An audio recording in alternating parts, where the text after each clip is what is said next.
Live from Washington, D.C., this is Balance of Power with Joe Mathieu.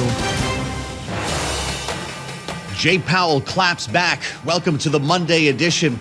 As the Fed chair is served grand jury subpoenas by the Justice Department, now threatening a criminal indictment. We're going to bring you a live report in just a moment from the White House and discuss this, among other issues, with Democratic Congresswoman Debbie Dingell of Michigan. Back with us today on Bloomberg with new concerns that the ICE shooting in Minneapolis could complicate the debate over government funding. It is quite a connection today as we consider the future of the Federal Reserve chair. And ahead of our conversation with Congresswoman Debbie Dingell, we want to bring you up to date on what we know here with the Department of Justice, as we've been reporting, delivering subpoenas to Jay Powell, threatening a criminal indictment over his testimony on Capitol Hill about the building renovations that President Trump put a hard hat on to go visit the chair to talk about a couple of months ago, generating the headline on the terminal Fed-served DOJ subpoenas. Powell vows to stand firm. Indeed, the chair, in an extraordinary move, jumped in front of a camera yesterday to put up a video rebuttal. Here's what he said. No one, certainly not the chair of the Federal Reserve, is above the law. But this unprecedented action should be seen in the broader context of the administration's threats and ongoing pressure. The threat of criminal charges is a consequence of the Federal Reserve setting interest rates based on our best assessment of what will serve the public, rather than following the preferences of the president.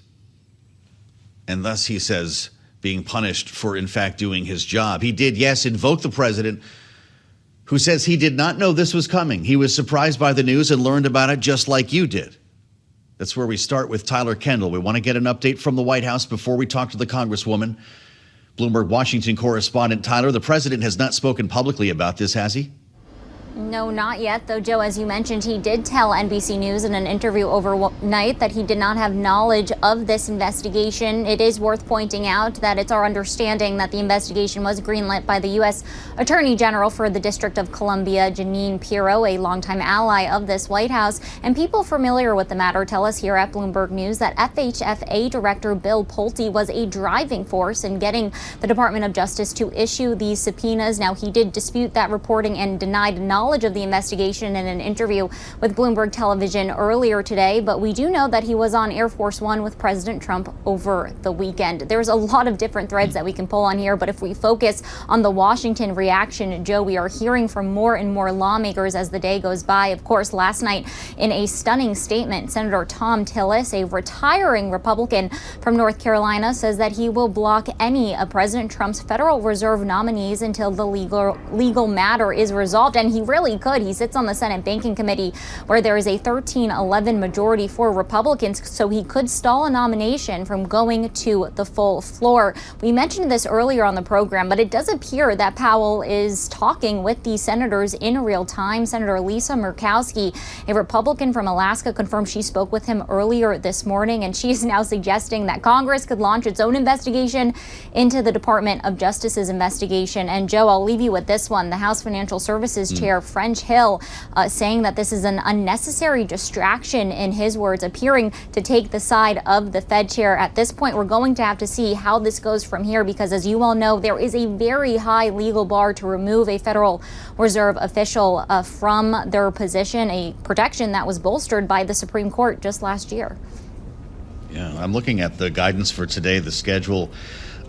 Tyler, he does have multiple events. If they wanted to open them to press, I suppose we could hear from him today. So let us know what you learned so far. There's nothing public on the schedule, right? No, nothing yet. He's meeting with an archbishop. He also has something on the schedule known as signing time. We're waiting to see how that's going to evolve. So yes, he could open up some of these events as we get some more details. But as of now, we haven't heard from him so far yet today, Joe. But we have to keep in mind, it appears that the attention is really shifting towards Congress, what these lawmakers could potentially do against this investigation, and the fact that this investigation rests on testimony that Powell gave to Congress and allegations that he misled lawmakers, of course, an accusation that Powell himself denies. Yeah. And Tyler, thank you so much. Bloomberg's Tyler Kendall on the North Lawn at the White House. Yes, signing time. That's set for 3:30 p.m. Sounds like that might be an opportunity. We promised Congresswoman Dingell would join us, and she's with us now live from Capitol Hill. The Democrat representing Michigan's 6th District, chair of the House Democratic Policy and Communications Committee. It's great to see you, Congresswoman. Thank you for standing by for us as we set things up this hour. It's great to have you back on Bloomberg TV and radio. Is this a story of Fed independence or retribution, or both? Both. Hi, Joe. It's good to be with you. I obviously don't have all of the details. I'm probably learning things from you and from other people, but I deeply believe in the independence of the Federal Reserve, the independence of the chair, and we know that the president is someone who believes in retribution. So I suspect the story is both, and I am committed to a system of checks and balances that our forefathers established when they wrote the Constitution. And what we're hearing is not something that should make anybody in America feel good. We need an independent Federal Reserve to protect our economy. Well, it seems that you're on the same page as French Hill and even Tom Tillis next door in the Senate. Do you take heart in the chairman of Financial Services calling this an unnecessary distraction? He's obviously not in the president's corner on this. Did Donald Trump find the line in the Republican-led House? Well, I think you've been seeing cracks over the last couple of weeks in both the health care bill that happened in the House last week and in the War Powers Act. I think people are home. They are hearing from people that they are unhappy, that they are scared. I mean, there are a lot of different issues here. You know, on health care, millions of Americans have lost their health insurance and can't afford it, and they're speaking up to whoever their senator or their congressman is. I think a lot of people are not only worried about what happened in Venezuela, but when you talk about invading Greenland or bombing Mexico or going into Cuba, or President Trump campaigned on ending wars, not on starting wars. When I'm home, people's heads are spinning. There's so many issues that they care about. And I don't care if you're a Republican or a Democrat, a lot of Americans have questions and are worried. Well, I'd love to hear more about the drive to address health care premiums. Congresswoman, we were on Capitol Hill last week on Thursday evening when I believe it was 17 Republicans crossed the aisle to vote for the discharge petition to revive enhanced Obamacare subsidies that expired at the end of last year. It's on the Senate now, and it looks like there is a bill. The Bernie Moreno bill is coming together in a way that might bring Republicans and Democrats together. If that passes, would that then lead to a conference committee? How does this become a piece of legislation that both chambers can address? So it obviously is on the Senate next. I met with those, the Republican and Democratic senators last week, had very candid discussions. We understand that there has been agreement that there would be a 2-year extension in the health care tax credits. There are a number of other issues that are being worked on. We're going to have to see what the text of that bill is. But, you know, I'm in this because I have the University of Michigan Hospital. I have so many people that I've met and talked with over the last few months, the human stories that are there. People are crying. People are scared. People really are living in a world that they can't afford insurance. They're looking at the choice between food on their table and whether they can get health insurance. I, for one, am somebody that believes that, you know, we in America spend twice as much as any other industrialized nation in the world and have worse health outcomes. If you're sick, you should be able to go to the doctor when you need to go to the doctor and get the medicine you need. How we work that out, I'm willing to work with everybody and anybody, but our health care system is broken right now. And I know there are members on both sides that want to work together on it. And I don't want to wait till November. Yeah. We need to be doing it now. Looks like that might be the case. Bernie Moreno says he intends to get 35 Republican votes for an eventual bill, Congresswoman. That would be very convincing. The president would have to sign that, no? I think that on health care, I think that the president understands that this is a major issue for him. Was not there, but I had reports that occurred that were reported from the Republican retreat last week. And my understanding is the president told them to be flexible. Anybody who's out there, anybody who doesn't hide from their constituents knows there is a problem with the healthcare system in America right now. Well, I tell you what, there's also the matter of funding the government, Congresswoman, and I don't know if you see a connection between these two, if there needs to be a deal on health care. But I get the sense in every conversation we have with lawmakers that there's really no appetite for a shutdown, save a few outliers. That doesn't eliminate the idea, though, of sleepwalking into a shutdown.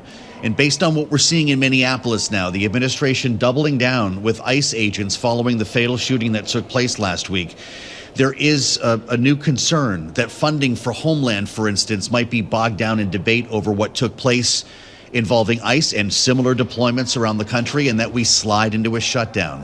Where's your head on this today? So I would like to say that you're probably accurate in what you're reporting, but want to put that in further context. There have been many deep discussions about how we keep the government running. And we voted on appropriation bills last week in the House, and we will be voting on other bills this week. So they are reaching agreement. The Republicans are backing off in some of the deep cuts that they wanted. We are finding consensus. So I think most appropriation bills are likely to get passed by January 30th. But that I would take Homeland Security and ICE as a separate issue. I think people are looking for answers about what happened in Minneapolis. When you have a senseless loss of life, you become concerned. What's happening on the training? When the last words you hear a woman say is, "It's okay, I'm not mad at you," and she's dead 30 seconds to a minute later, that bothers a lot of people. So I think a lot of questions are being asked. I don't know what's going to happen. I think all other bills will get passed. If I had to make a prediction, there isn't the appetite, but I think it is legitimate for questions to be asked, and we'll have to see how this all plays off. But those questions cannot not be asked.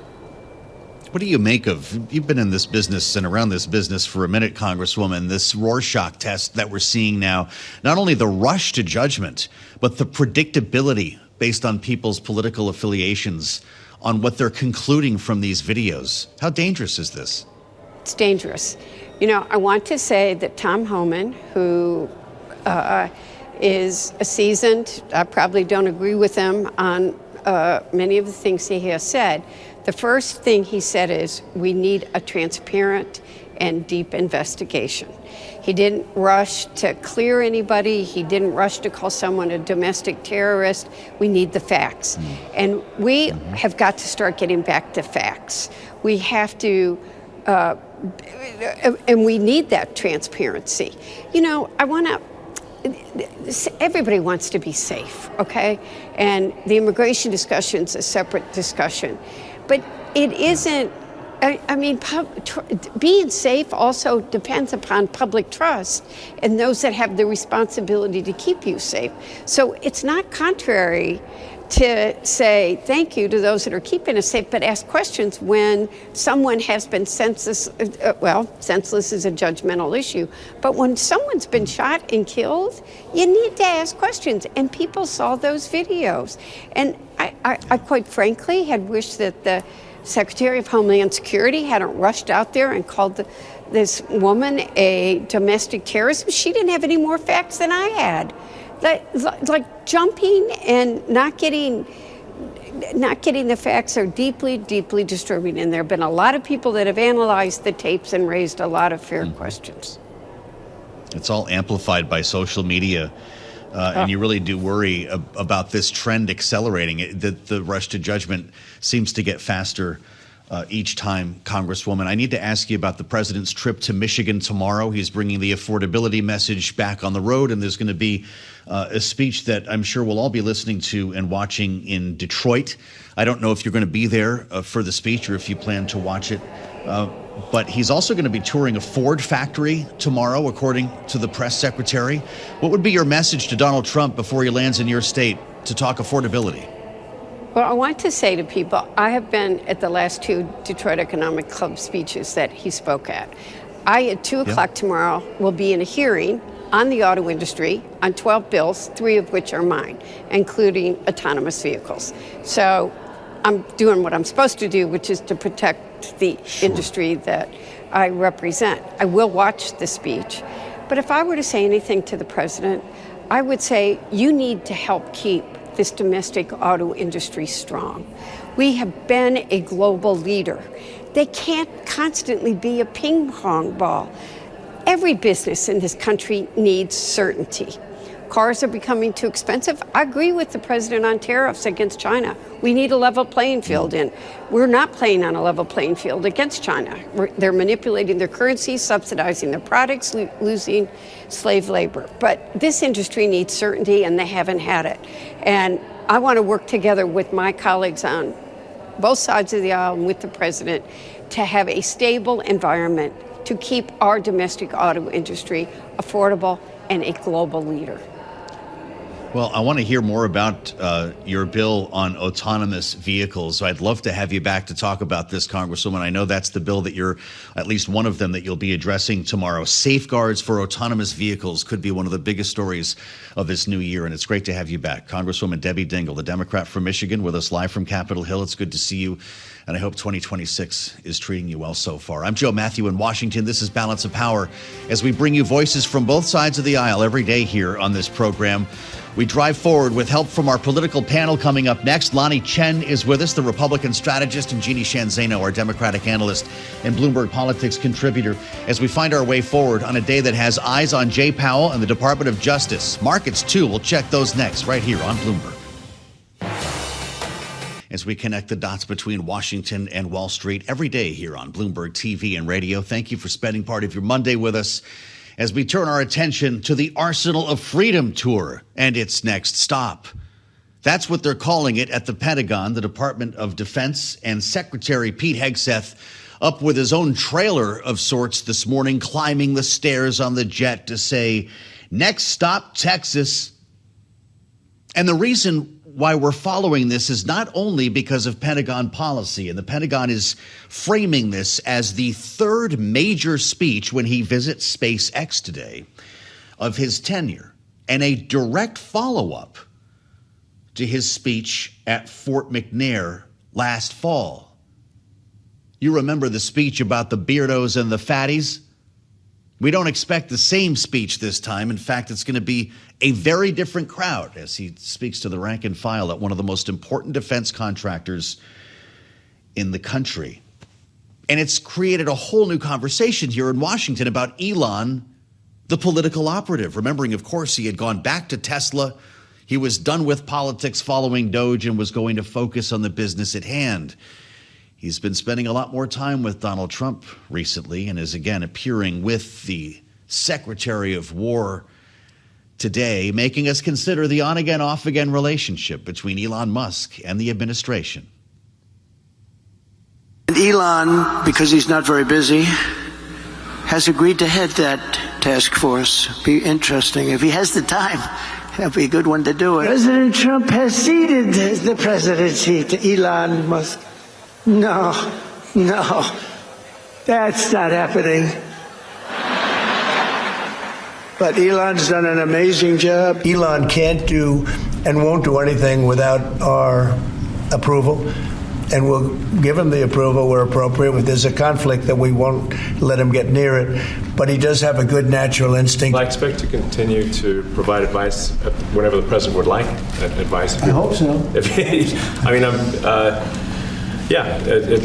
expect to remain a friend and an advisor, and certainly if there's anything the president wants me to do, I'm at the president's service. I was very surprised. You saw the words he had for me, and he hasn't said anything about me that's bad. I'd rather have him criticize me than the bill, because the bill is incredible.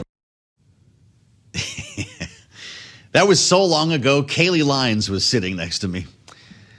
But of course, they slowly got back together. And now they're, in fact, working together again by way of the defense secretary, and maybe even more. Speaking on Air Force One last night, the president going even further to say that he may call on Elon Musk to deploy Starlink in Iran to help government protesters there.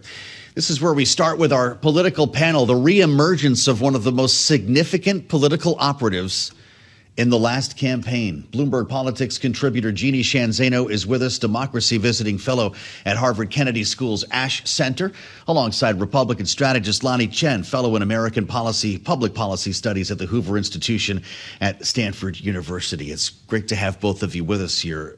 Jeanne, we went through a lot in the life and times of Trump and Musk. Is he back? He is. This is actually, I understand, Joe, the first time he's appearing publicly on stage with a senior member of the administration. So you remember the old song, "The Boys Are Back in Town"? That has been ringing through my head all day. It's truly, they are reunited. And I think the poor American party that he was talking about starting may have seen it's the death knell of that. But, you know, the Pentagon announced that he was going to be talking about how he can improve the manufacturing base in the defense sector and about how the bureaucracy of the Pentagon has really gotten in the way of that. And I am so interested to hear that because, of course, what are the details there? This is on the heels of the president asking for $1.5 trillion, a 50% raise in the defense budget for a department that has never been able to pass a really simple audit. So, you know, what are the specifics there? And the reality is that he's right. It is a disaster over there, particularly the procurement process. So I'm hoping that the defense secretary or war secretary is going to be speaking about how he is going to improve that. Well, that's right, Lanhee. It's an address on how Pentagon bureaucracy is holding back the nation and hurting firms like SpaceX. So is Elon Musk maybe not back in the administration, but back in the family? Well, I don't know that he ever left the family, to be honest with you. I mean, I think that he's someone whose influence extends. I mean, he was characterized as a political operative. I think his influence and his impact goes well beyond any operative would ever have. I mean, this is someone who brings a lot of economic success, clearly someone who President Trump respects from the perspective of having been an economic success story. And I think it's interesting, the topic of the conversation that the secretary is going to approach today in Texas has more to do with the continuing expansion in a lot of ways of the American defense industrial base and the ways in which America is going to try and be a leader, not just in technology necessary for kinetic warfare, but also potentially for the warfare of the 21st century, technological warfare, et cetera. And I think we're going to see some of that conversation happening in Texas and over the next several months. So this is an interesting move, not so much because of Elon Musk's reemergence in my mind, as it is because it does signal, I think, where the Defense Department or War Department is going to be directing its attention over the next several months and years in terms of procurement, in terms of where the defense industrial base is headed. Well, Jeanne, I don't know what Elon Musk thinks about the president's post last week. Maybe he asked him to do it about the defense contractors. SpaceX is, of course, more than a defense contractor. They're involved in any number of civilian operations, working with NASA and so forth. But it is one of the most important companies to fulfill Pentagon contracts. And you remember last week, President Trump said it's no longer appropriate for defense companies to issue dividends or buy back their own stocks when they're basically working with taxpayer funding. SpaceX is private, but only for now. It's supposed to be one of the biggest IPOs of the year. Is Elon Musk going to be the one to hold back the president on this? He could very well be. I am sure the president will hear from him if he hasn't already on that, and other people similarly impacted. And of course, this is what becomes problematic about having so much reliance, sort of a monopoly. And it's not anything against Elon Musk. I mean, he has done so tremendous in so many areas. The United States is reliant on him in so many ways, as are other countries. I mean, just look at what is happening in Iran. So that is what becomes problematic, because then you see what confronts what may be good policy in the interest of the American public, you're going to get pushback from people like Elon Musk who are negatively impacted by it. So I think absolutely the president will hear from him, and we may see the president change his mind or not pursue that fully. Yeah. As a Republican strategist, Lanhee, do you hope or do you worry that Elon Musk will open the pocketbook, will open the wallet for candidates and maybe stump for candidates in this midterm cycle? Do you want him in front of Americans?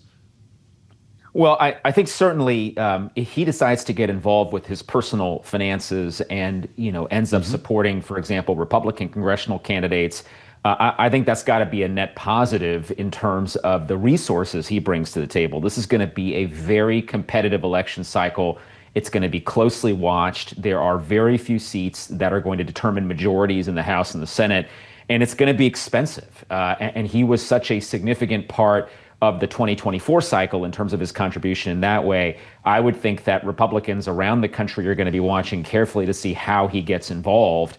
And I do think ultimately that involvement will be seen as a net positive by Republican strategists as well as by Republican candidates across the country. Really interesting, Jeanne. We're having this conversation as Senator Elizabeth Warren delivers a speech today at the National Press Club ahead of her interview here on Bloomberg TV and radio on the late edition of Balance of Power. She's going to be with us at 5 o'clock. A message for her own party and its big tent. Democrats are doomed to fail, she said, in 2026, 2028, and beyond if they don't stop tiptoeing around donors and corporations and embrace a populist economic platform. Is she right?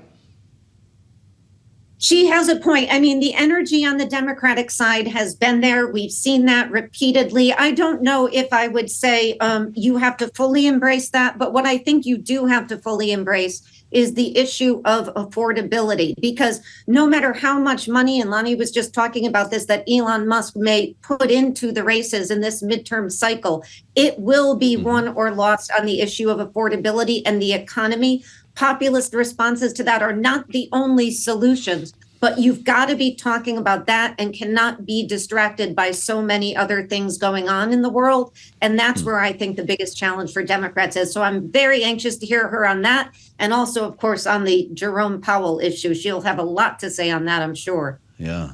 Well, in our remaining moment here, Lanhee, Chen, as President Trump calls for a cap on credit card interest rates, goes after defense contractors for dividends and stock buybacks, and calls on institutional investors to be banned from buying single-family homes. Do you worry that people might have trouble telling Democrats and Republicans apart?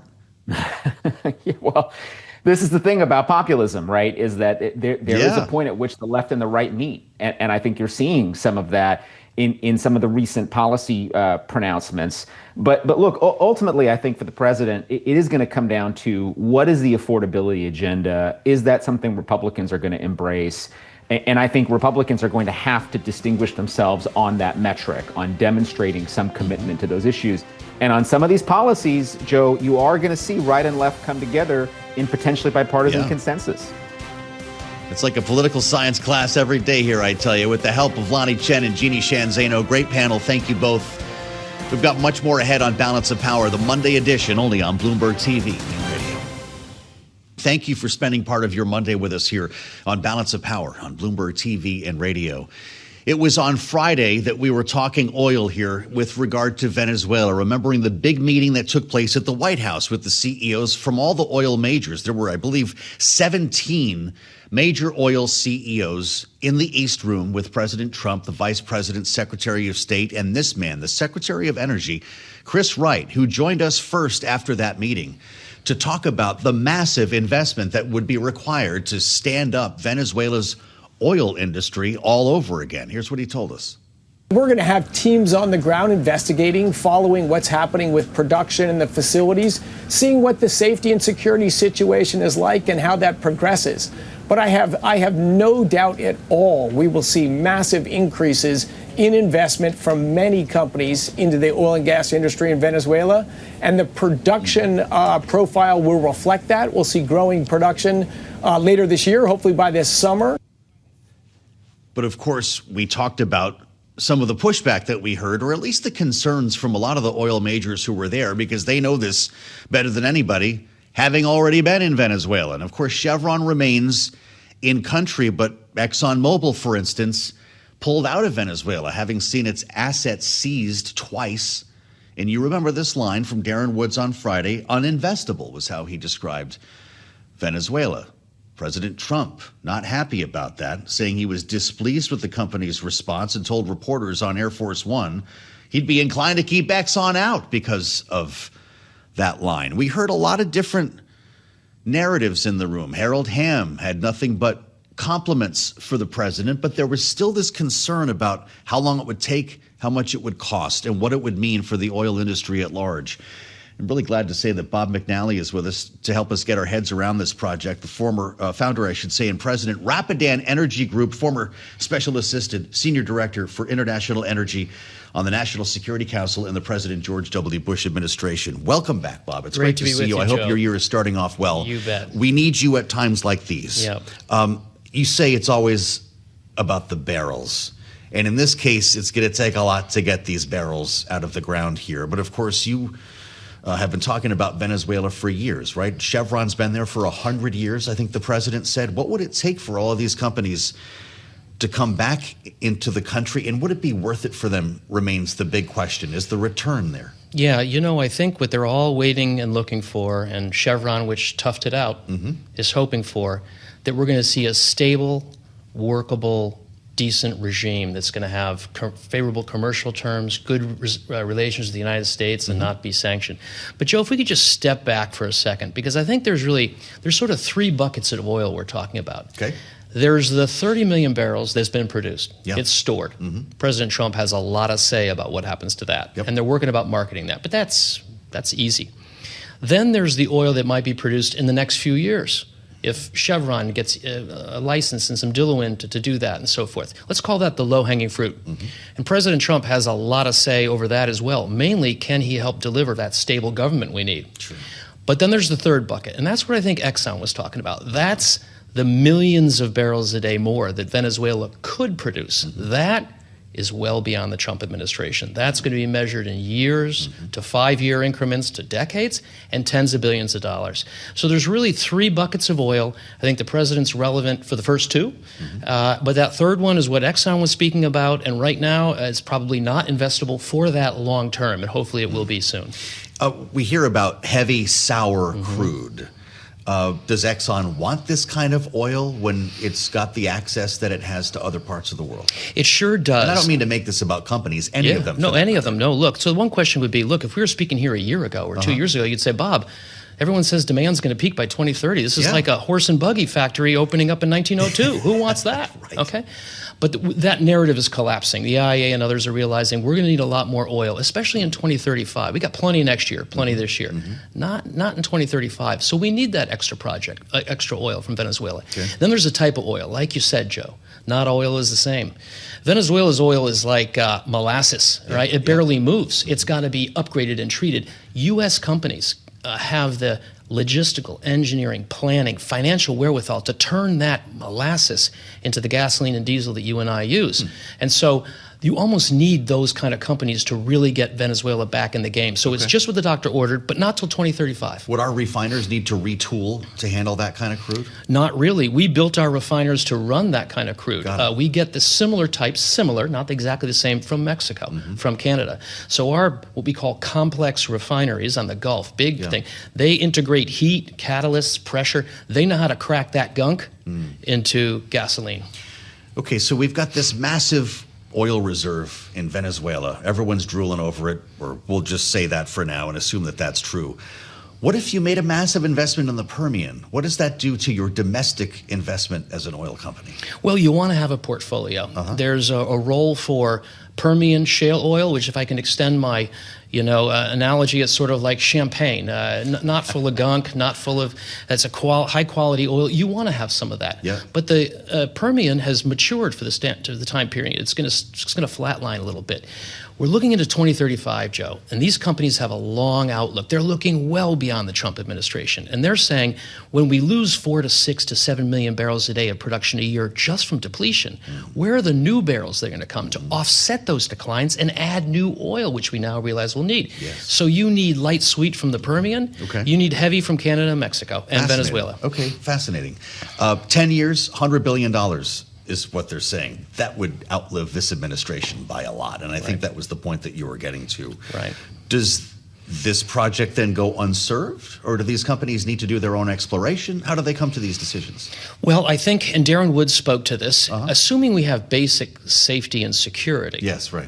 That's important. I say to folks, other than the airlines, Joe, I don't know of an industrial sector that takes safety more seriously than oil companies. And so they're going to get technical teams in there. Imagine a mansion in a house that's been dilapidated for 25 years and no one's been inside. You want the architect or the guy to go in and take a look at the plumbing, the carpets. Has there been water damage? Right. It's the same type of thing, only on a much bigger scale. So technical teams need to get in there and look around and see. And it's not just oil things, pipelines and upgraders and submersible pumps.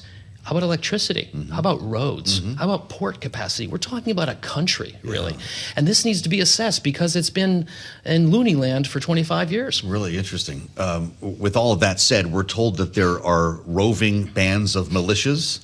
There are motorcycle gangs that are looking for American executives to be quite a great target, or American contractors. That gets back to that first bucket you talked about. Right. Is the administration capable of tamping down that risk? Well, and with the State Department urging Americans to get out and be careful. Okay. Oil companies know how to operate in dangerous places. How does this compare? Well, so those two buckets. First of all, that oil that's stored, it's either on boats or it's in tanks on land. If they can talk to some commodity houses and arrange some transactions, they can probably arrange for that to be shipped out. It was going to go to China to pay back debt. Now it's going to go to the highest bidder with the revenue going to some treasury account. It's that second bucket. Can Chevron and Repsol achieve those promises, those goals or those targets they gave to the president on Friday? Can we get 20, 30, 40, 50% higher production in the next year or two? A bare minimum is you need safety and security. And then you need those sanctions to be eased. You need to get that diluent. We bring in liquids to cut the molasses with to make it move. You need to get more of that in. So if conditions are right, I think Secretary Wright is a great interview he gave with you guys. He's right. We could see big percentage increases off of the 240 that Exxon's doing now, 1,000 barrels a day in the next year or two if things go well. But you got to have basic safety. Wow, fascinating as always. We learn every time we talk to Bob McNally. I really appreciate your coming in, Bob. Rapidan Energy, of course, and a friend of the program. We thank you so much. With our eyes also on Iran, and this is going to factor in, of course, to oil prices as well. The president has been talking about Iran and posting about Iran quite a bit, with protests entering a second week now. Pretty remarkable here. With the president talking about this as recently as yesterday. Here's the latest from Donald Trump. There seem to be some people killed that aren't supposed to be killed. These are violent. If you call them leaders, I don't know if they're leaders or just they rule through violence.